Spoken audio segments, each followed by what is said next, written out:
To introduce our speaker for this evening, and that is Jim H. from the Traditional Group.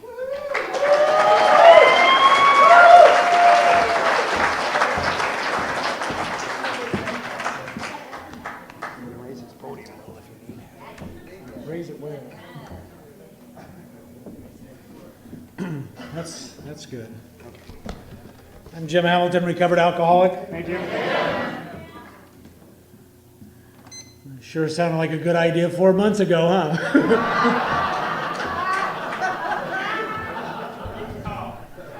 Actually, it's always a good idea to get back to Alcoholics Anonymous because, I was just a person with a lot of problems when I came to Alcoholics Anonymous. I had no solution, and you guys showed me how to live my life one day at a time. And I'm forever grateful for that. I'm a little hoarse already from talking to all of you because there's so many people in this room that have walked the journey with me, and I love you guys so much, and thank you for being here. And Mark, thank you so much for allowing me to come here and share my experience, strength, and hope. And Primary Purpose Group, my first introduction to Alcoholics Anonymous. My first job when I came home from college was at the Continental Trailway Station on 12th and I Street. And I began there in 1979, or 1973, and I left in 1979. And my introduction to Alcoholics Anonymous is I went up to one of their meetings and stole some of their brochures to mail to my roommate. Because he had a drinking problem. And the fact is that he never made it to Alcoholics Anonymous and I did. And he's had a pretty miserable life, and I've had a pretty happy, joyous, and free life. Thanks to Alcoholics Anonymous. And Tamara, welcome here with 7 days. And all you people that are new here, welcome here. And you people that have been here for a while, thank you for staying. Absolutely, thank you for staying. And it's a privilege to be able to share recovery on the first day of a new year. And it really is about staying sober the rest of the year. And that's the deal. We talk about a day at a time, and we talk about, we have a spiritual maintenance, a daily reprieve based on spiritual maintenance. But the deal is to stay sober the rest of the year. I didn't come here to drink a day at a time and to get sober a day at a time and drink a day at a time and be sober a day at a time. I came here because I had a problem with alcohol and I wanted to stop. And I couldn't. And so it's so awesome to be here on January 1st, and I want to stay sober the rest of the year, and I'm going to. That's the deal. And from my very first meeting when I went to Alcoholics Anonymous, my first home group was North Sac, and I went in there. Bikers, bimbos, and boozers is what my first sponsor used to say, and the message I really got from them right away was this was about not drinking the rest of my life. That's what I heard. I absolutely heard that. It's not what I wanted to hear, but it's what I heard because I went to my first meeting 2.5 years sober. And I thought somehow, some way, you guys were going to be able to tell me how I could drink like a gentleman. I knew that alcohol was kicking my butt, but I was still hoping. I was hoping somehow that you guys had the answer, but that was not what I was hearing. I was hearing that this really was about a commitment about not drinking the rest of my life. I got that, absolutely. So I actually went to my first meeting in January of 1987. But as you know, that's not my sobriety date. My sobriety date is 4th of July, 1984. Because you're alcoholics, I know what you're thinking. Jim, how is that working for you? Well, not too well. I'm here. I showed up here because I was miserable, absolutely miserable. I was having trouble with personal relationships. I couldn't control my emotional nature. I was having trouble with personal relationships. I was prey to misery and depression. I couldn't handle personal relationships. I was full of fear. I was helpless. Absolutely hopeless and full of fear. And I was having trouble with personal relationships. You got that, right? And I couldn't seem to be of any real help to anybody. So I came in here out of desperation. Absolutely out of desperation. Because I knew I was going to drink again if I didn't do something. And thank God you guys had some kind of answer for me when I got here. And the big book says we're going to talk about God, and I'm going to talk about God. And I'm going to talk about God and the steps of Alcoholics Anonymous, because that is what took the obsession to drink away. Sitting in meetings didn't take the obsession away. My sponsor did not take the obsession away. Being of service didn't take the obsession away. The 12 steps and God took the obsession to drink away from me. And what a gift that has been. If I get nothing else out of recovery, I got the obsession is gone, and that's a gift. And that gift is, I couldn't pay enough for that gift. And doesn't mean I don't think about drinking once in a while, because I have over the years. But the obsession's gone. I'm one of those kind of people that, drinking has never been an option for me. I'm one of those people that wants to manage their life with suicide. That's what I do. 10 years sober because I wasn't willing to do the deal. I was suicidal. Alcoholism was kicking my butt, not the liquor. Alcoholism was kicking my butt. We just had a lady in my home group, 8 years sober. She wasn't her home group, but she used to visit us there on certain nights. Committed suicide not too long ago, 8 years sober. Booze didn't kill her, alcoholism killed her. And that's why I'm here in Alcoholics Anonymous today, because I'm not afraid of drinking today, I'm afraid of dying. And I'm going to read a couple of things out of the big book, because that's what I do, because the book really speaks better than I do. And really talk about a little bit the reason why I'm here tonight. Why I would come out here and speak in front of tons of people, and I'm antisocial by nature. I just am, I don't like crowds. I don't go to speaker meetings. I don't go to speaker meetings or conferences because people scare me, That's the truth. I've gotten better over time, but I'm still antisocial by nature. So the reason why I would be here is, one of the reasons I'm here is because it's on page 33, where it says, we have seen the truth demonstrated again and again. Once an alcoholic, always an alcoholic. Commencing to drink after a period of sobriety, we are in short time as bad as ever.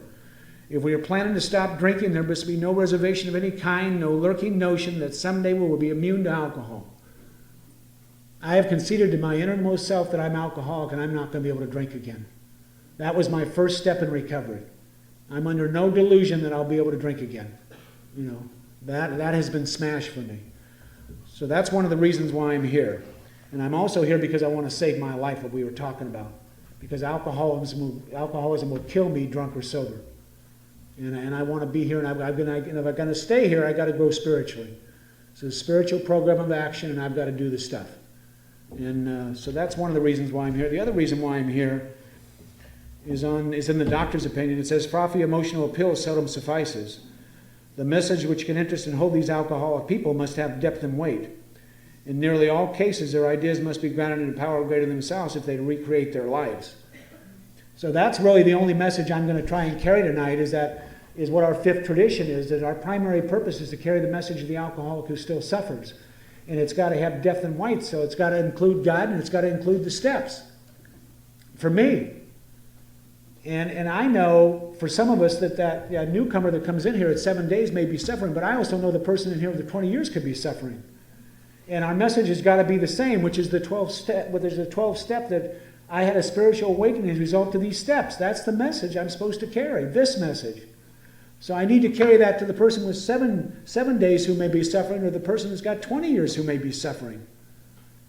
Because at 10 years, when I was in the rooms contemplating suicide at 10 years sober, you guys carried that message to me. Get my head out of my ass and get busy. Trust God, clean house, and work with others. The solution's the same for both. And I know the difference between being in pain and Alcoholics Anonymous that's not self-inflicted. Because some of that is. On my 6-year birthday in Group 3 on 4th of July, 1990, all I can do is sit there and just cry because my baby brother was buried the day before. That's not self-inflicted pain, and I shared that pain. And you guys helped me get through that stuff. But at 10 years sober, I'm sitting in there, and that stuff is my own fault. I'm not doing the deal. And I'm not getting any results. And it's my fault, and I know it. And you guys showed me what to do again. And at that time, I didn't have a sponsor because my sponsor had gone out. My sponsor had gone out at 9.5 years sober. And within a month, he was dead. And I didn't get a sponsor right away. And I should have. So, we learn as we go along. The things I understand now at 26 years sober, I didn't understand at 25. The way I sponsor people today at 26 years sober is not the way I sponsored them at 25. If you're not done, I ain't working with you today. I'm not working with you. Absolutely. That thing, and I give my opinions. Alcoholics Anonymous has no opinion, but I've got lots of them. But lots of them are based on the book of Alcoholics Anonymous, and they're based upon my experience and what I've learned in the rooms of Alcoholics Anonymous. You guys have shown me over and over again how to live my life sober. You've also shown me over and over again how not to do this thing. You know? So we can, you know, and I don't play around with this sponsor stuff. You know, why would you want a temporary sponsor unless you want temporary sobriety? This really is about a commitment. And I give my guys that I sponsor a commitment, and I expect the same commitment back. And I don't want to sponsor you that's doing half measures, so I hope you don't want to sponsor that's doing half measures. You know, get somebody that's committed to taking you through the book of Alcoholics Anonymous, the 12 steps. That's what my commitment to my guys is. You know, I accept those responsibilities on page 97. You know, that my phone's going to ring off the hook sometimes. You know, and sometimes it does. You know, I'm one of those 24/7 sponsors. I don't care what time you call me. You know, and my first sponsor used to tell me, you know, you used to hear a lot about carry the message and not the mess. And I tell my guys, you know, you bring your problems to me and your solutions to Alcoholics Anonymous.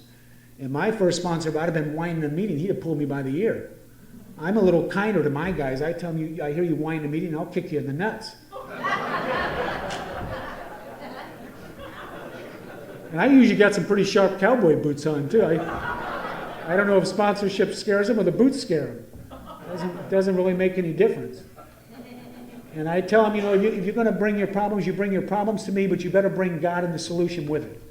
And I talked with my brothers in the early days about my problems before the meeting and after the meeting. And I shared with it at the Starbucks. It was Java City then, on 18th and Capitol, where I shared my problems. And I would share my problems, you know, at the restaurant afterwards, but not in a meeting. It just doesn't make any sense to me. That's the way I was taught. Because I wanted some hope when I got here, because I was hopeless when I got here. You know, I was miserable at 2.5 years sober, and I've been having a lot of miserable days. I didn't want to hear any more about miserable days, you know. In fact, when Mark first asked me to speak, I thought, well, God, you know, I've spoken for an hour before, and I remember the first time I spoke for an hour, I thought, how in the hell am I going to speak for an hour? You know, but the truth is, I had no problem on a bar stool holding you hostage for an hour. Right? Telling you all the woes and troubles of my life and the problems with my boss and my partner and all that crap. You know, this is an easy crowd. You guys came on your own free will to listen to this. So I got a captive crowd tonight, you know. So that's really changed for me because I was a whiner and complainer when I got here before I got sober. I had this incredible life before I got sober. I had a great partner, great job. I lived in a beautiful house in Southland Park, you know, with the swimming pool and the guest house and the sauna and all that stuff, and I was miserable, absolutely miserable, and I couldn't get sober, and I wasn't seeking God, and I didn't care about God, and I could not get sober, and I kept waiting for that one little thing that was going to make me happy, and I kept waiting and waiting. It would be a new relationship or a new job or a new house, and I was never happy. And I was never grateful for anything. I thought that there was something wrong with me. You know, the same way I thought that the reason why I couldn't stop drinking was because I was a bad person. You know, and because we're drinkers and we're druggers, we're not bad people. I was a person who got lost somewhere along the way. You know, and alcohol robbed me of all that stuff. And so it's going to be real weird to tell some of my story because I don't do that in meetings. You guys get bits and pieces, but you don't get this. You know, you don't get the story. But I didn't start drinking until I was about 18 or 19, and the only reason why I didn't drink more was I just didn't have access to it. And I can't say that it made any change in me, but I definitely felt better. You know, the book talks about, you know, the doctor's opinion that we drink, men and women drink essentially because they like the effect produced by alcohol. And that was true for me. But the fact is, I didn't drink for the effect to throw up all over people. And I didn't drink for the effect to wet the bed again. You know, and I didn't drink to make a fool out of myself and be inappropriate sexually with men and women. I didn't drink for those reasons. I drank because I wasn't right inside here. Something was wrong inside of me and was never right with me. You know? And I drank to feel something inside of me to fix that because I wasn't okay with myself and I wasn't okay with the world and I wasn't okay with you. That's why I drank. And all those circumstances that looked like I drank had nothing to do with my drinking. I drank because I was alcoholic and I liked the effect that it produced. That was it. You know, and I used to think I drank because of all my circumstances. It had nothing to do with it. You know. So by 23, I'd gone away to college. I was a scholarship jock, and don't hold that against me.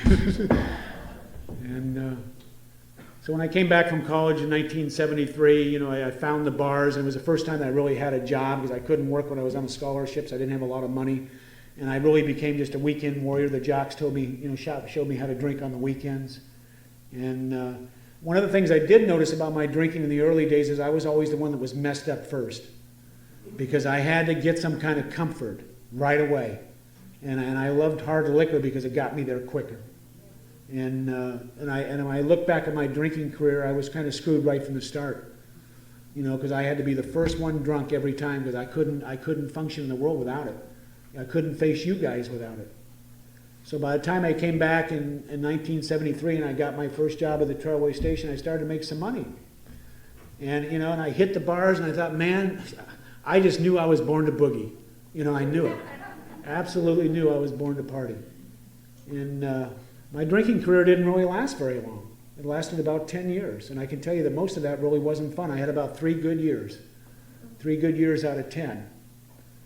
And, you know, so by the time I was 28, I was in big trouble. But, you know, I'm a good alcoholic. I'm not going to give up. I had another 5 years to prove I could do this thing. You know, and a lot of that is in my chapter 3, more about Jim. You know?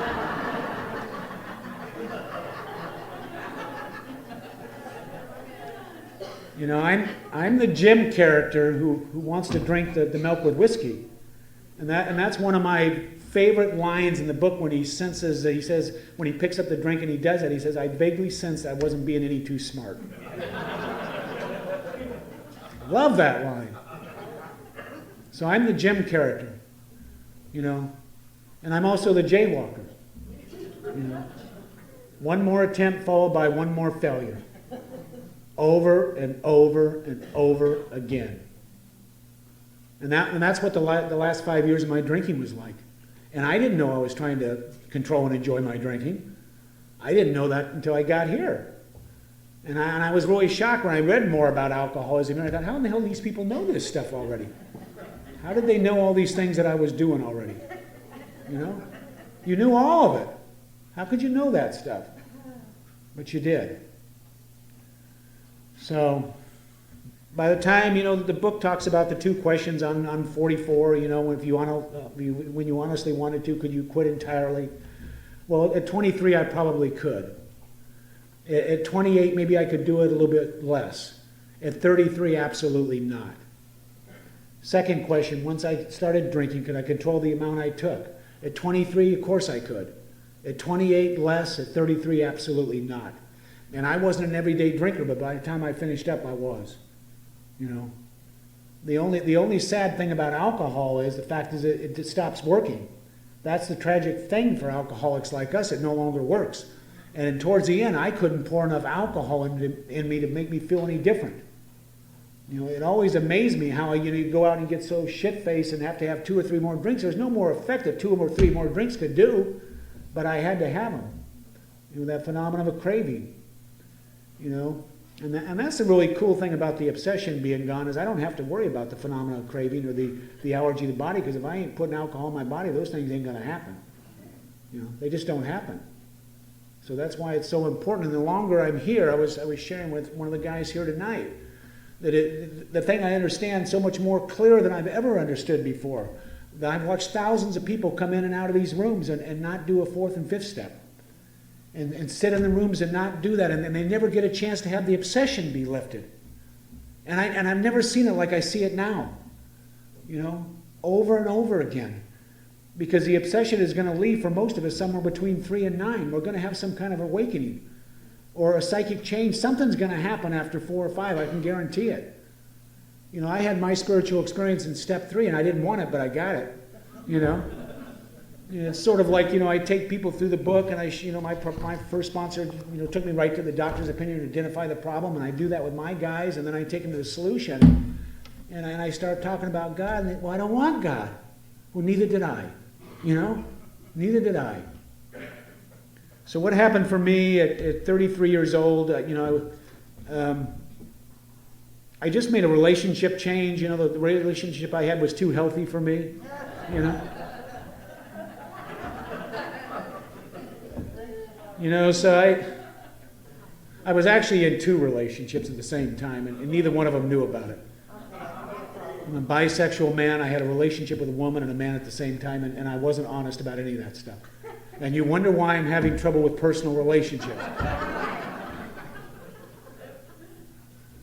So I got involved. I moved up the food chain. I got involved with an IV drug using bartender. You know, and that relationship changed my life because that bartender was trying to get clean. And he suggested it didn't start out that way, but you know, he ran his first. I met him in September of 1983, and he ran a marathon in October. And to celebrate that celebration of healthy living, he threw a champagne cocaine brunch. So that's where my life could have went. But my partner was trying to get clean, and he suggested in December of 1983 that I stop drinking, because you know, alcohol was my problem, not drugs. You know, I'm a real alcoholic, and that's why I'm in a meeting of Alcoholics Anonymous. I got nowhere else to go. This is the only place I got to go. So that's why it's so important that I hear the message of Alcoholics Anonymous in a meeting of Alcoholics Anonymous, because I've got nowhere else to go. My first sponsor helped me with that singleness of purpose that we have in Alcoholics Anonymous. You know, because when I came in the 80s, 30 to 40% of the room identified themselves as alcoholic addicts, and I couldn't relate to that. We even had people in the 80s who were bringing their teddy bears and sharing about their inner child at meetings. I'm serious. And if you're new, I was baffled.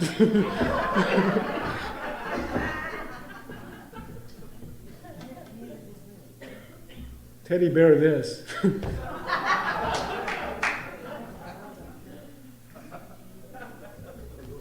Don't get me started. So anyway, what happened is that my partner didn't work a program, and I didn't know anything about Alcoholics Anonymous other than primary purpose, and so I pretty much white knuckled it for 2.5 years, and my partner continued to shoot up about every 3 months. He never worked with a sponsor. He never went to meetings. He never did any of that stuff, and I didn't know anything about that. I didn't see that until later, why he couldn't get clean. And why I was having such a hard time just getting through not drinking. So I had like 5 drinks between December of 1983 till my last drink in July 3rd, 1984, and that was in Santa Cruz.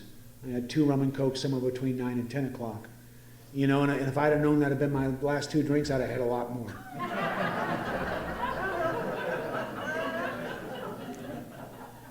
You know, and then through the grace of God, I didn't, because maybe if I did, I wouldn't be here. Because I never knew during those 2.5 years when I did my 3rd step, and I looked back, how close I was all the time, right on the edge of drinking, and didn't even know it. And maybe I never would have gotten here at all. You know, because if you're new here, and you know, and you're in the rooms, actually, any of us in the rooms, we've beaten the odds. We absolutely have beaten the odds. I've got a brother that's 1.5 years younger than me, and he doesn't want this thing. Has never wanted it. And he's got a miserable life. So if you're new here, what I suggest for you is you start thinking about that person that's newer than you. You know, if I've been given 30, 60, or 90 days, or 6 months, or 9 months, I've been given some grace, I better start thinking about that person with 3 days if I want to stay here. I better start making myself useful in Alcoholics Anonymous by thinking about somebody other than myself. And the book talks about it. My recovery depends upon my constant thought of others. I have to act the Good Samaritan every day if need be. But that conflicts with page 62. I'm selfish and self-centered.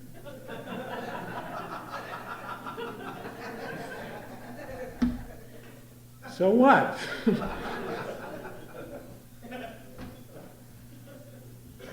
So anyway, what happened for me at 2.5 years sober is I went out to drink over a resentment. And go figure, right? And I got out to the bar and I couldn't drink. And I got home and I thought 2 things.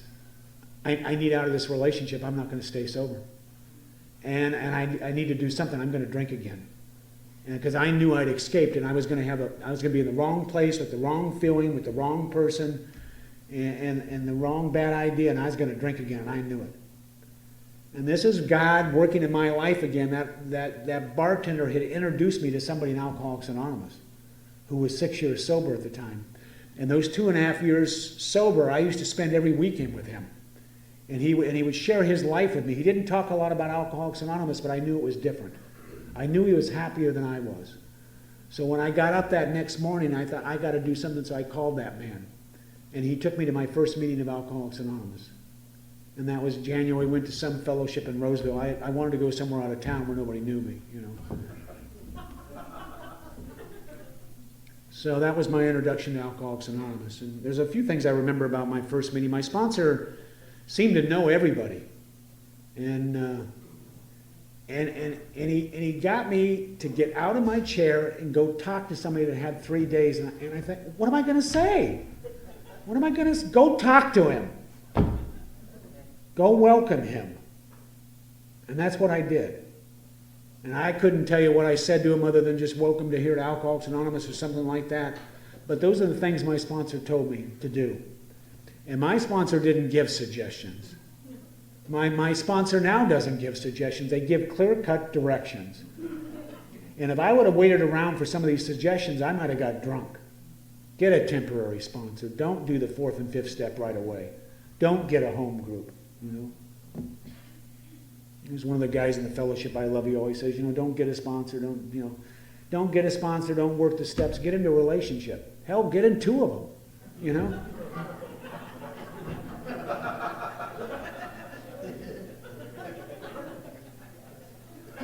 And I needed direction when I got here because I didn't know what to do. I knew nothing about Alcoholics Anonymous. I knew nothing about these steps. I saw them on the board and I thought they looked like swimming pool rules, you know.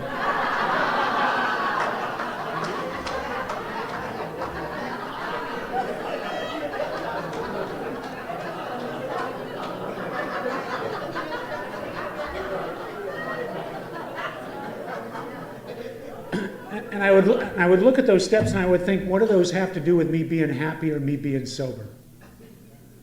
And what's God doing in Alcoholics Anonymous? Because he wasn't in my self-help stuff I went to. And as I began to work, my sponsor took me right to the doctor's opinion to identify the problem. That I had an allergy to the body, obsession of the mind, and that made sense to me. It kind of explained why I couldn't stop drinking and why the phenomenon of craving. He also talked about the spirituality that I suffered from. The stuff that was inside that was killing me. And that's what drove me to stop drinking in the first place. And it's what eventually drove me to Alcoholics Anonymous. Because I knew the way I was living my life was not the way I wanted to live my life. And then once he got me to identify the problem, he took me right to the solution in step 2. And that was the God. And I can't be restored to sanity for me until I stop putting the alcohol in my body in step 1. So if I'm powerless in step 1, the answer is power. And where do I find that power? Well, the book tells me the main purpose of the book to have me find this power that I can connect to that will take the obsession away.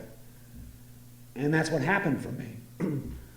And I can remember, going over to my sponsor's house to do step 3, and the book talks about it being convinced we were at step 3. I didn't have the answers in 1. My way wasn't working. You guys had a solution in step 2. I'm convinced I can't do it.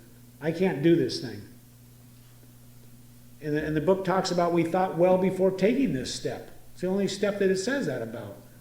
And I thought a lot about it that day. I ain't doing it. I don't think I can do it. And I told my sponsor that, and he said, Jim, it's not about God, it's about making a decision. Because I'm going to be honest with you, when I got to step 3, I was incapable of turning my life and my will over to the care of God. I was not that far in my development yet. I could not do it. But I was capable of making a decision. And then in making that decision and doing the rest of the steps, that happened for me. I was able by step 9 to start turning my life and my will over to the care of God. But I couldn't do it in step 3, but I could make a decision. See, because the results in my life through the action steps didn't show up because of the decision. They showed up because of the action I took after the decision. See, and that's why it's so important that we carry this message to the new person, because we got a big book here to carry the message. We got a solution for them, a chapter. There's a solution. We got a chapter on how it works for them. We got a chapter into action with promised results. If you do these things, you'll get these results. The fears will begin to fall from me. I'll be able to face the world in the eye. I'll begin to feel the nearness of my Creator. I will comprehend the word serenity and know peace. I won't regret the past nor wish to shut the door, and I will find a new happiness and a new freedom. We have promised results for the people that are new in Alcoholics Anonymous if we could take them through the steps. And then we have a vision for you on how remarkable your life can be on the inside out. Because my life is, I've got a lot less than when I came to Alcoholics Anonymous, but I got a lot more in here. Some of my guys met tonight. I met with Mark and his wife, and we had dinner together. My guys met together that I sponsor, my family. And I wanted to be with them, but I knew I'd either be too fired up or I'd be too emotional. Because these guys absolutely changed my life, and the way that I'm sponsored now is because of direct result of these guys that I'm sponsoring.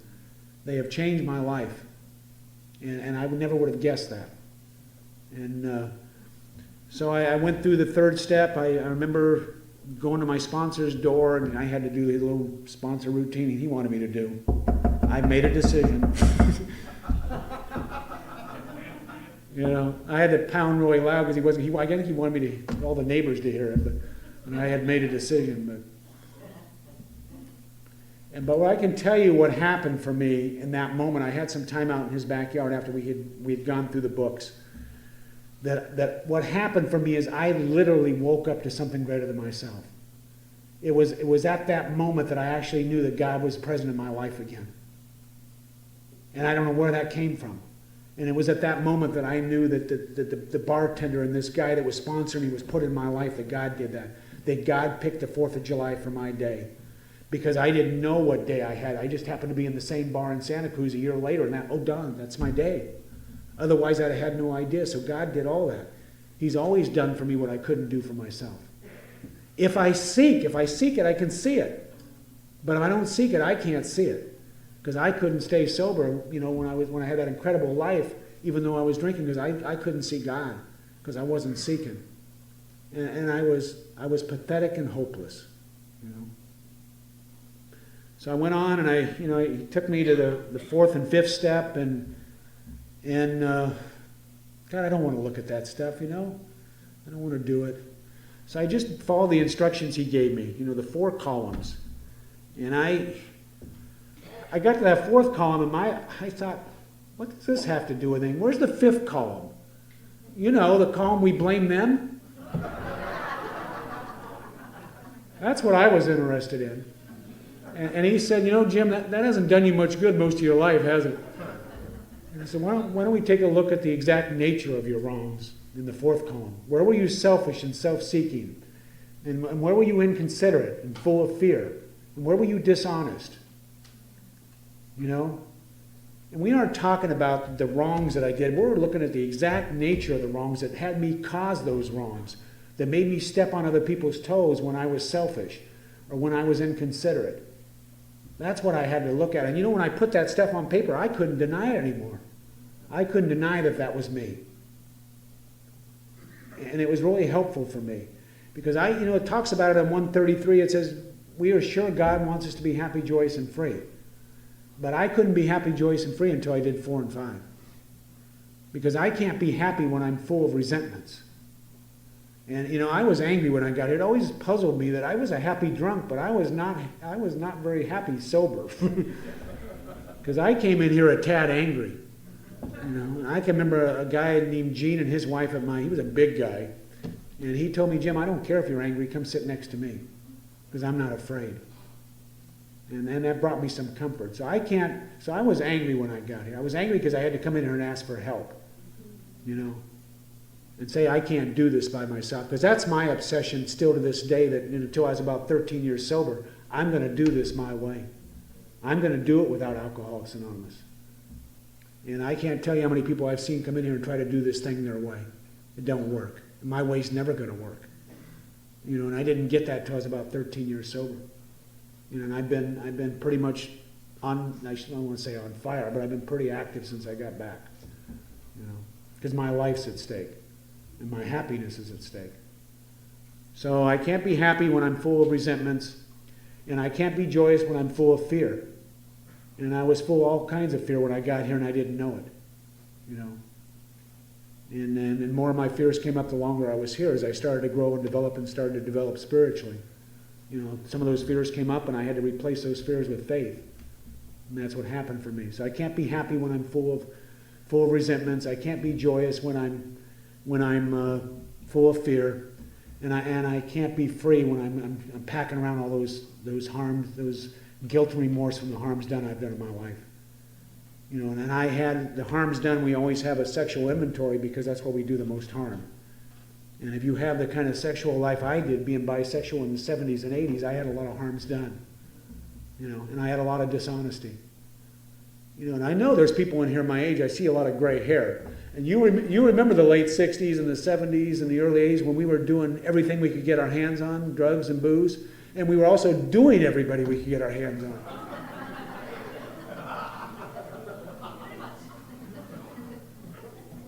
So I had a lot of stuff to clean up in the sex inventory.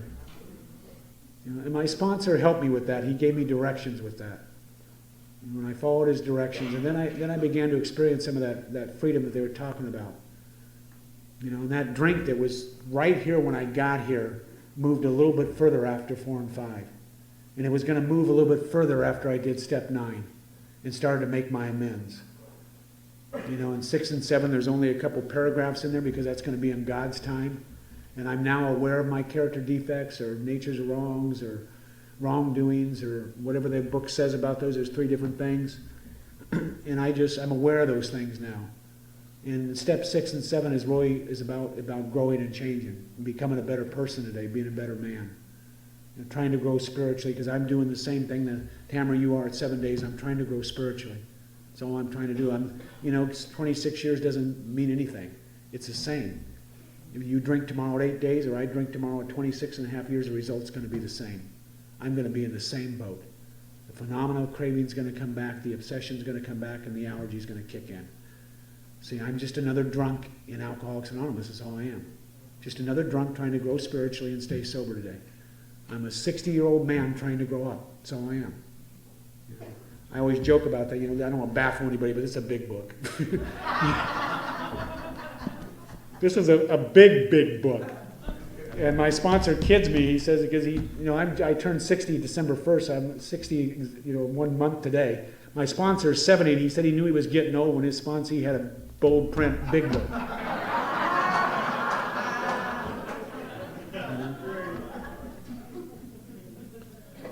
So then I made my list in 8. And I got to start making my amends in 9. And some of that healing started to happen for me because those people that I harmed, some of those people were the people I loved the most in my life. And one of those people was my sister, who had lived with me a couple times during the end of my drinking career. And she put up with all that stuff, and she loved me anyway. And she's my biggest supporter today. I just talked to her today and last night, because she's having kidney failure right now, and that kills me. Because she suffers from lupus and she's diabetic. And we try to support each other with that stuff.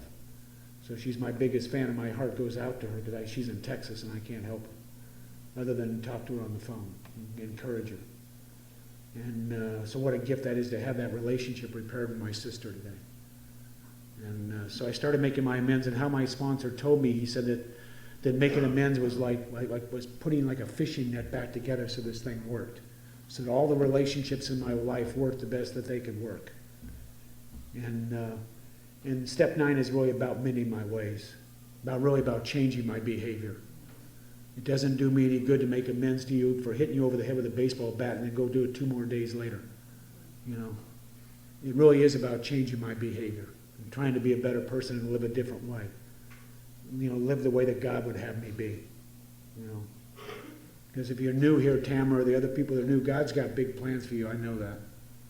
God had big plans for me, and I didn't want them in the beginning. Because I resisted this thing because of my ego, my self-centeredness, my self-seeking. And I changed in spite of myself in Alcoholics Anonymous. Because I really believe you do these steps, you can kick and hold your breath as long as you want, but you're going to change. It's going to happen. You can count on it, And those problems that you have, the session that the book talks about, the problem will be removed. And I had a lot of problems when I got here, and I didn't know it.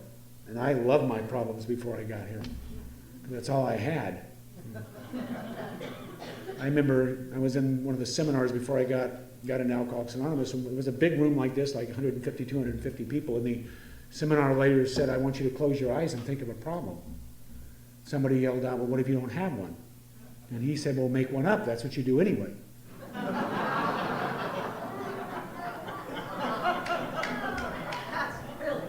And that's what I've been doing all my life. And the only way I knew how to solve a problem was go get a bigger problem.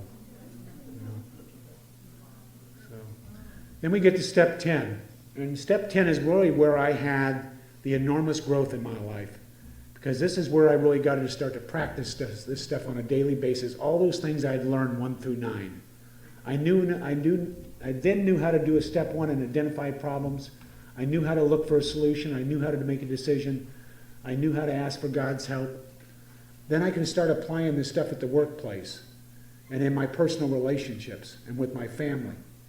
And step 10 is really where I began to learn to live a day at a time. To learn to live a day at a time sober was through step 10. And that's why it's so important that we try to work on that on a daily basis. That I can review my day upon awakening, upon retiring. What could I have done better?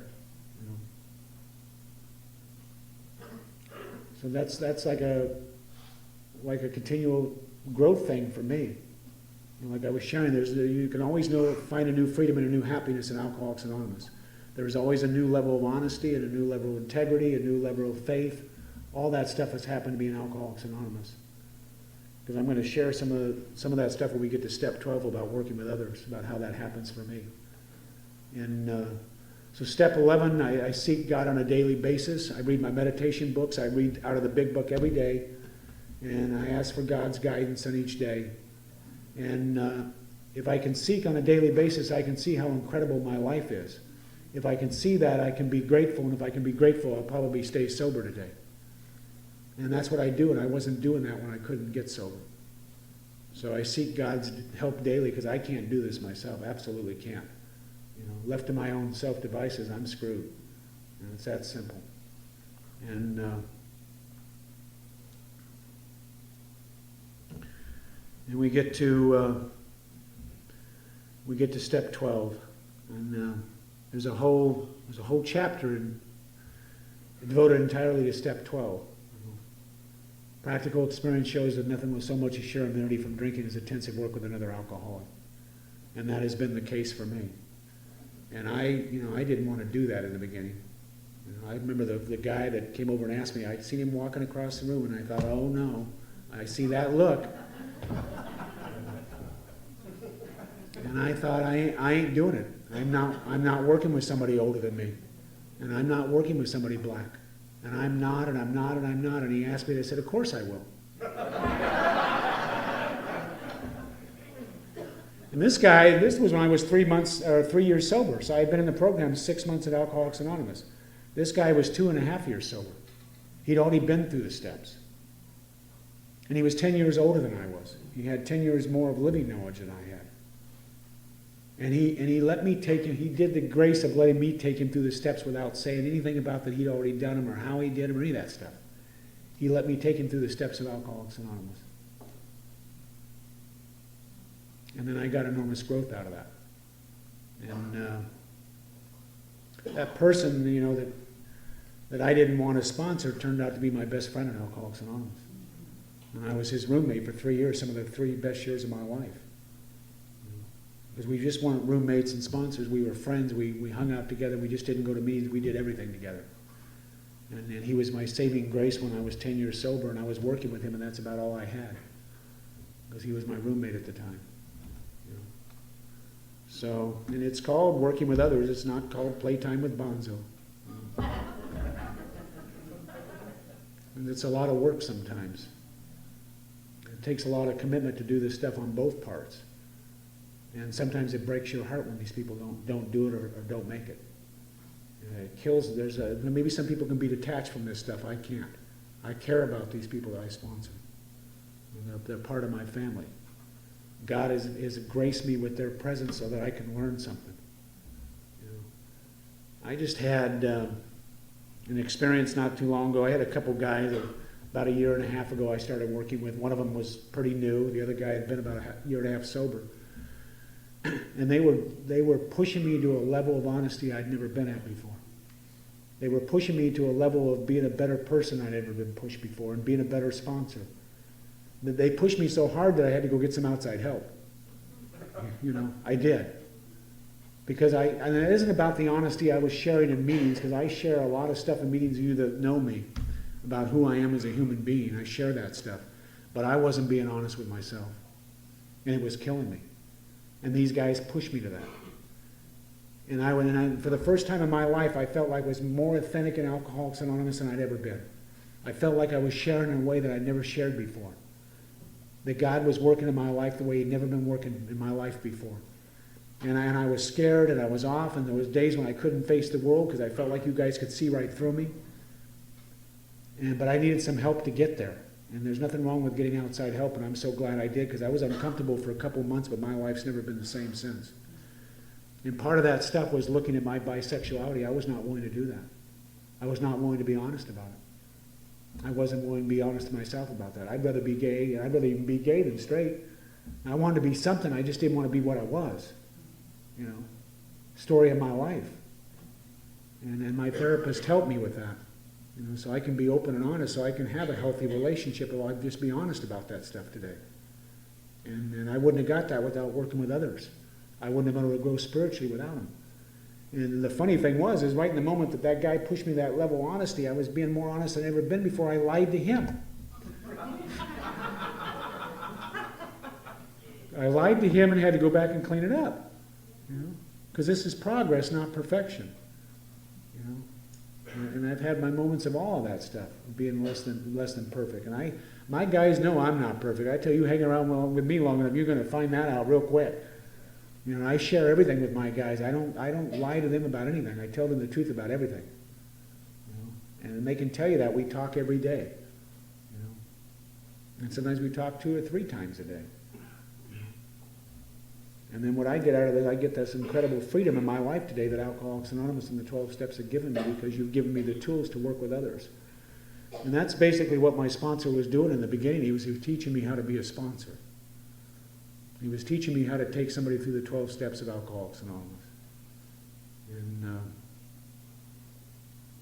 what an awesome feeling that is.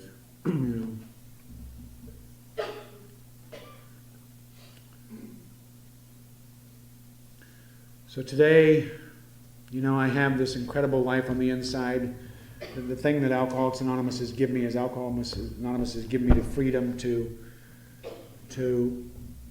get out and participate in life today. I'm a big jock, so I love to participate in sports and compete and do all that stuff. It always sounded like a good idea when I was drinking, but I couldn't do it. I was a big history buff, and I get to be a state park volunteer where I get to interpret history to the public. It's one of my passions. It always would have sounded like a good idea when I was drinking. I get to do those things today in Alcoholics Anonymous because I've gotten the tools, and my sponsor always reminds me, get out there and celebrate the joy of being sober. Get out there and participate in life. And that's what I get to do today. And then that's the message we carry to the newcomers, that there's hope here, that you can get out there and participate in life again. So I get really emotional about some of this stuff because I have, so many people in this room that I love that changed my life. Because there were times when these sponsees that I work with carried me. They didn't know it, but they were carrying me. They carried me a year ago when I was going through therapy, when suicide seemed like an option again for me, because I was so uncomfortable in my own skin. And what I kept doing was doing what I've always done. I went to more meetings, and I called my sponsor, and I kept working with alcoholics, whether I thought it was going to work or not. And I kept trusting on this God, praying Him every day to help me with some of this stuff, give me guidance and strength. So, the great gift for me about Alcoholics Anonymous, besides the obsession being gone, is that I'm okay with the life that God has given me today. I'm okay with the hand that He has dealt me in my life today. You know, I've been HIV positive for 28 years. And I don't look at that as a curse. I look at that as a blessing. God has done for me what I could not do for myself. He has changed my life. It's not always made my life easier. It has made my life incredibly better. It has made my friendships incredibly better in Alcoholics Anonymous. It has made my family stuff better.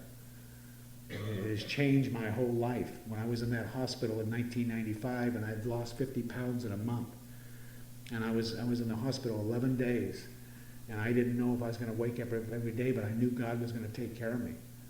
I knew that God was there with me and that I would be okay. And not okay that I was going to live, but okay that if dying I would be taken care of. And there was no hope at that time. That was in January of 1996. They didn't come out to the new meds till May of 1996. And I'd been given 6 months the previous July. And my father was dying at the time. And my only request of God was that we don't die at the same time for my mom. And I've been granted that time frame. My father died in May and they came out with the new drugs for me in May.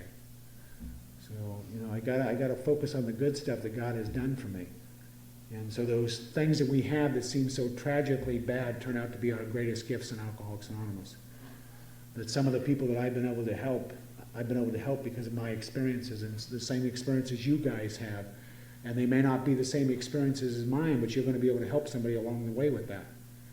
You know, and what a gift that is.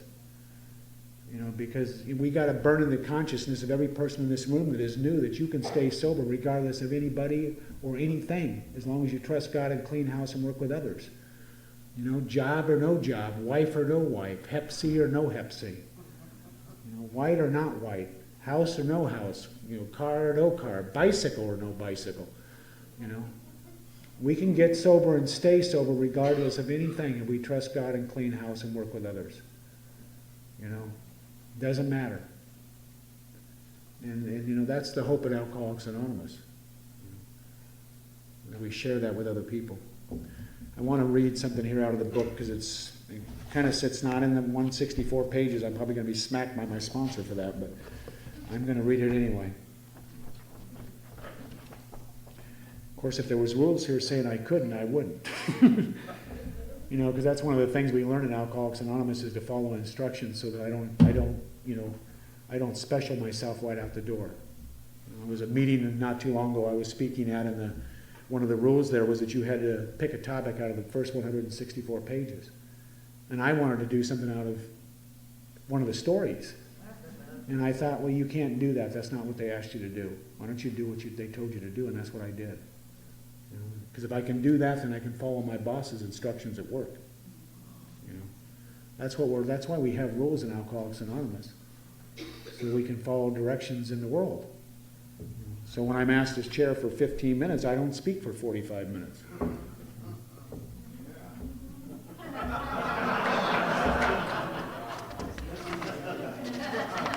I know that's never happened to you guys. Just me. So this is actually on 3:16 and 3:17. It's one of my favorite passages in the stories, and the stories are important because there's how we relate, and that's how these people have had their experiences with God. And the part in the stories too, a lot of people miss it. There's three sections. They're the pioneers of AA, and then there's a section for people like me who stopped in time. Because my life, I hadn't lost everything to get to Alcoholics Anonymous, and you don't have to lose everything to get here. You know, I didn't drink every day. I didn't drink in the morning. I didn't drink during business hours, but I drank enough to get to Alcoholics Anonymous. And some people came here from the streets, and I didn't, and we're still welcomed here. It doesn't matter. You know, I was in enough pain to come to Alcoholics Anonymous. That's the only thing that matters. No better, no worse. I was just enough suffering from the spiritual malady to drive me to Alcoholics Anonymous. Doesn't really matter. Then there's that chapter of those who lost nearly all. You know, those that had shattering disasters on every front. You know, and then we're all welcome in Alcoholics Anonymous. I'm welcomed here. I can tell you there was a time in the 80s when having AIDS was not a good thing. And people didn't want to be around me. But you guys held my hands in the prayer. I could see that some of you were scared, but you didn't care. You held my hand anyway, and you held me up. Through prayer, you touched my hands, and you brought me back to life. You know, because people were scared then, and I was scared. You know, but Alcoholics Anonymous has never rejected anybody I know for any of those things. You know, we're all inclusive here. You know, we hang together or we die alone. You know, it's that simple. So this part is really for people that are new and for people that have been here for a while, because it works for all of us. And it says, sobriety is nothing like I thought it would be. At first it was one big emotional roller coaster full of sharp highs and deep lows. My emotions were new, untested, and I wasn't entirely certain I wanted to deal with them. I cried when I should have been laughing. I laughed when I should have cried. Events that I thought were the end of the world turned out to be gifts. It was all very confusing. Slowly things began to even out as I began to take the steps of recovery. The role and the pitiful condition of my life became clear.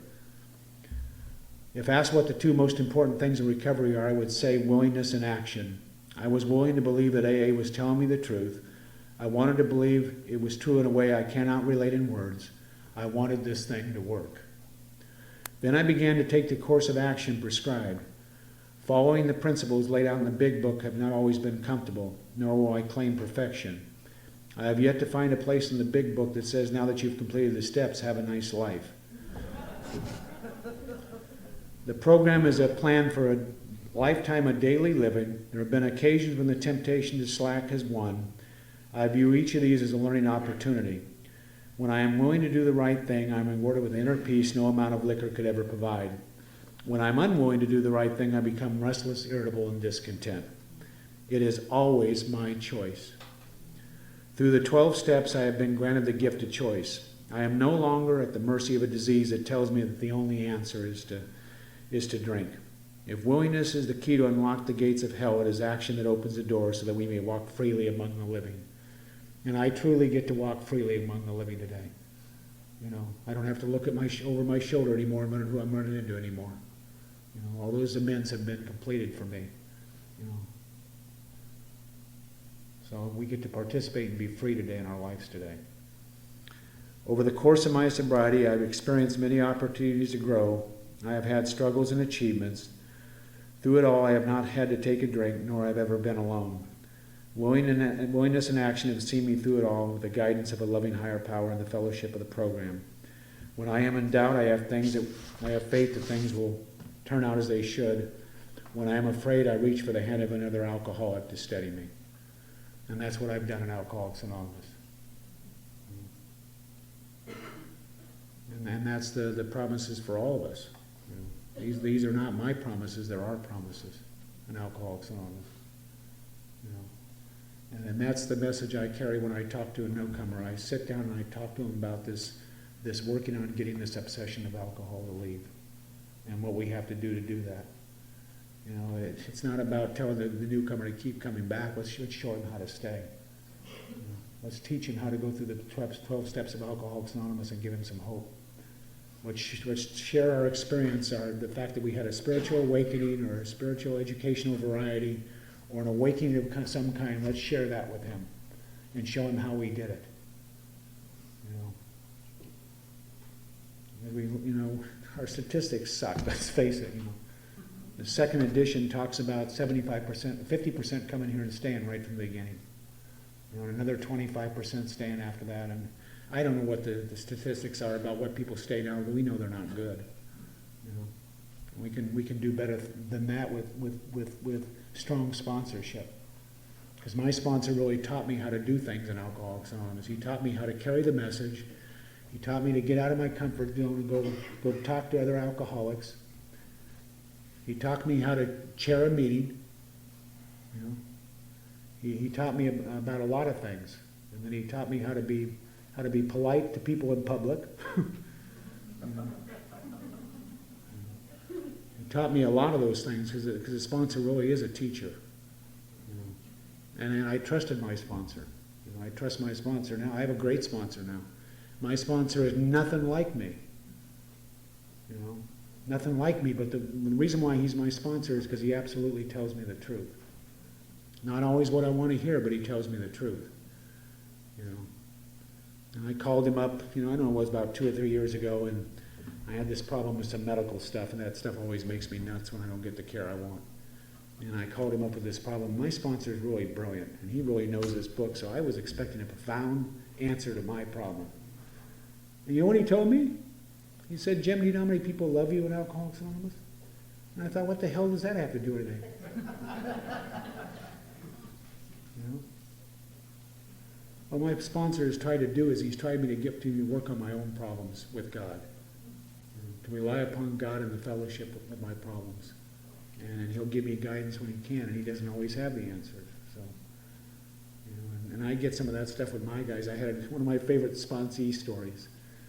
I had a guy about a year ago call me at 5:30 in the morning, and he wanted to talk about the hula hoop, because he'd heard about the hula hoop at Alcoholics Anonymous. 5:30 in the morning. Did I wake you up? He didn't say any of that stuff. 5:30 in the morning, he wants to talk about the hula hoop. So I knew he was stuck because he was trying to make the distinction between the hula hoop and that part before the promises that says, as God's people, we stand on our feet. We don't crawl before anyone. He wanted to know the difference. So I tried to explain to the best of my ability, although the hula hoop's not in the big book, I tried to explain to the best of my ability about the hula hoop and that part about crawling before nobody. And he didn't seem to get it. So the next morning he calls me back at exactly the same time, and he wants to talk about the hula hoop again. And is the hula hoop interchanged with other relationships? And I finally just said, you know what? You just make up whatever you want about the hula hoop. You know, I'm going back to bed. So I had to time myself to see if I could do it. So.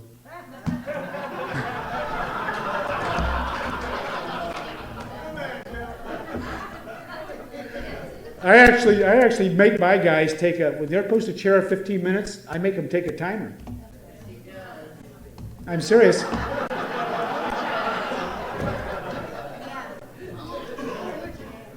You do what you're told to do, you're gonna, you know, you're just gonna make yourself special right out the door is what you'll do. Been my experience. So I do what Alcoholics Anonymous asked me to do.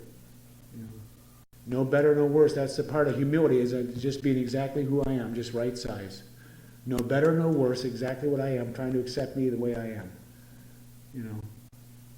And I'm still working on that. You know, I still struggle with the bisexual stuff. I'm working on that stuff. I'm getting better.